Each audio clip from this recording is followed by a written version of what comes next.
देखें, पौधे की खूबसूरती निकालना आपका काम है। एक ही पौधा दो अलग अलग स्टेजेस में जाकर अलग अलग शेप देता है और ऐसे लगता है जैसे ये पौधा किसी और वैरायटी से ताल्लुक़ रखता है, लेकिन जबकि पौधा एक ही होता है। आपको मैं सिंगोनियम का पौधा दिखाने वाला हूँ। दोनों में डिफरेंस देखकर आपको यकीन नहीं होगा कि अरे ये एक ही वैरायटी है। अब ये पौधे देखिए, ये सिंगोनियम के पौधे मैंने तैयार किए थे कलमों से। देखिए कितना खूबसूरत गमला लग रहा है, पत्तों से भरा हुआ गमला। बिल्कुल नकली पौधे की तरह ही इसके पत्ते दिख रहे होंगे, जैसे आर्टिफिशियल पौधे मिलते हैं ना, बिल्कुल वैसे ही इसके पत्ते भी आपको नज़र आ रहे हैं। इन पत्तों की शेप देख लीजिए, नए पत्ते की शेप देख लीजिए, कितने खूबसूरत अंदाज से बढ़ रहा है। इसको मैंने लगाया पता किस पौधे से था? ये रहा इसका मदर प्लांट, सिंगोनियम का पौधा। ये गमला मेरे पास तकरीबन 2 सालों से है। इसको ऊपर रख कर बताता हूँ। इस प्लास्टिक के गमले के अंदर ही ये पौधा लगा हुआ है। इसके नीचे वाले पत्ते मुरझा भी रहे हैं। तो इस एक गमले से मैंने 4 मज़ीद गमले बना लिए, वो भी कलमे लगाकर। इसकी शेप कितनी प्यारी है। जैसे जैसे ये पौधा मैच्योर होगा, बड़ा होगा, पत्ते इसके बड़े साइज़ में बदलने लगेंगे तो इसकी शेप थोड़ी चेंज हो जाएगी। जब ये पौधा नया नया कलम से उगेगा, नए नए पत्ते निकालेगा तो उसके पत्ते थोड़े बारीक रहेंगे। सिंगोनियम की कोई सी भी आप वैरायटी लगा लें, बिल्कुल ऐसे ही इसकी ग्रोथ होगी कि दोनों स्टेजेस में आपको ये पौधे अलग अलग वैरायटीज़ के लगेंगे। जैसा कि डंप कैन हमारा जो हमने कलम से लगाया, उसकी शेप देख लीजिए। मनी प्लांट के पत्ते लग रहे हैं ये, लेकिन ये डंप कैन है। तीसरा पत्ता जो खिल रहा है ये अपना आप जाहिर कर रहा है कि अब ये डिफिनबाशिया का ही पौधा है, यानी ये वाला इसका मदर प्लांट था। बड़ा होकर ये इसी तरह के पत्ते निकालेगा, लेकिन जब इसको कलम से लगाया जाए, छोटे छोटे पत्ते निकलते हैं, तब इसकी शेप थोड़ी अलग रहती है।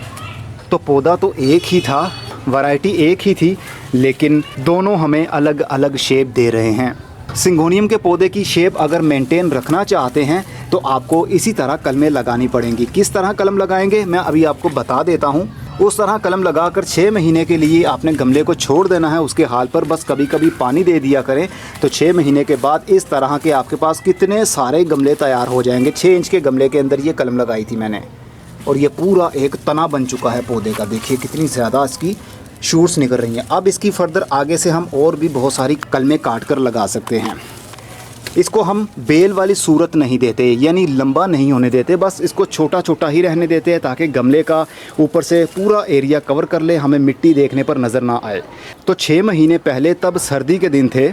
सर्दी के दिनों में मैंने क्या किया, क्योंकि सिंगोनियम का पौधा पेरेनियल पौधा होता है, कई सालों तक ये ज़िंदा रहता है। तो सर्दी के दिन में मैंने क्या किया, जैसा कि ये एक शूट निकल रहा है जो कि काफ़ी डी शेप हो रहा है, नीचे लटक रहा है, तो इसको मैंने यहाँ से तोड़कर अलग कर लिया। जैसा ये आप देख सकते हैं, इस तरह की मैंने 4 कलमें काटी और उनको अलग अलग गमलों के अंदर लगा दिया। तो ये वाले पौधे हमारे बन गए। बिल्कुल देखने पर दिलकश पत्ते लगते हैं। तो पौधा कोई सा भी हो, शेप देना आपका काम है। बिल्कुल वैसे ही जैसे इंसान का बच्चा बचपन में उसकी शक्ल किसी और पर मिलती है, जवानी में आता है तो उसकी शेप बदल जाती है, जब बुढ़ापे में जाता है तब भी उसकी शेप थोड़ी बदल जाती है। तो ये पौधे भी ज़िंदा हैं, इनकी भी स्टेजेस होती हैं, बचपना, जवानी और बुढ़ापा। तो चलिए एक कलम आपको मैं लगाकर तरीका बता देता हूं, और ये भी बता दूं, अगर इस कलम को आपने 3-4 दिन के लिए ऐसे ही रहने दिया और उसके बाद इसको लगाया, तब भी इसकी ग्रोथ शुरू हो जाती है। ये मनी प्लांट से भी ज़्यादा हार्डी प्लांट है, जल्दी ग्रोथ भी शुरू कर लेता है और जल्दी मरता भी नहीं है। इवन कि ये छोटा पत्ता जो नया निकल रहा है ये भी मुरझाएगा नहीं, ये ऐसे ही अपनी ग्रोथ को शुरू कर लेगा। और जो पौधे के पत्ते बहुत ज़्यादा बड़े हो गए हैं, मतलब वो बूढ़े हो रहे थे, वो सर्वाइव नहीं कर पाएंगे, वो लटक जाएंगे और लटकने के बाद कुछ इस तरह वो सूख जाएंगे। ये बुढ़ापे की निशानी है, बुढ़ापे के बाद मरना होता है। इसको किसी भी टाइप की मिट्टी के अंदर लगा सकते हैं। मैं अपने इस गमले के अंदर लगाने वाला हूँ क्योंकि ये पौधा हमारा अब मर रहा है। ये ओरिगेनो का पौधा था, बहुत ज़्यादा गर्मी की वजह से ये परेशानी में चला जाता है और ज़िंदा नहीं रह पाता। तो इसी गमले के अंदर मैं इस कलम को लगाने वाला हूँ। इसके पत्ते भी रिमूव करने की ज़रूरत नहीं होती, बस जो सूख रहे हैं पत्ते उसको आप उतार दीजिए। ये एरियल रूट्स भी आप देख सकते हैं, लंबी लंबी सी जड़ें भी निकल रही हैं। इनको भी चाहे तो काट दें, अगर नहीं काटना तो ऐसे ही लगा दें। ये बहुत हार्डी होता है, ये अपनी ग्रोथ को शुरू कर लेता है।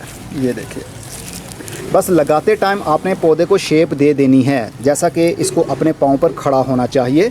इस तरह इसको मिट्टी से कवर कर दीजिए ताकि ये पौधा मिट्टी के सहारे अपने आप को खड़ा कर ले। और जब इसकी ग्रोथ शुरू हो जाएगी तो ये बिल्कुल ऐसे ही ग्रोथ करेगा जैसे अभी मैंने आपको अपने तैयार शुदा पौधे दिखाए। अब ये पौधा अपने पाँव पर खड़ा है ना, तो यहाँ से इसकी नई ग्रोथ जब शुरू होगी तो ये बिल्कुल अपने पाँव पर खड़े ही रहेंगे। अब इसको धूप में नहीं रखना, हम शेडी एरिया में रखेंगे। अभी बरसाती मौसम है, बरसाती मौसम में आप इसको ओपन एरिया में रख सकते हैं। मैंने तो इवन ठंड के दिनों में ही इसको ओपन एरिया में यहाँ पर ही रख दिया था। तो अब आपके सामने 6 महीने के बाद कितनी खूबसूरत ग्रोथ, हर गमले की खूबसूरत ग्रोथ। तो आप भी कलमे लगाएं तो बहुत सारे ऐसे पौधे बनाएं। बस एक पौधा आपके पास होना चाहिए, नर्सरी से जाकर पौधा ले आइए और एक पौधे से कितने सारे और पौधे भी बना डालिए। अब मैं चलता हूँ, अपना बहुत सारा ख्याल रखिएगा। खुदा हाफिज़।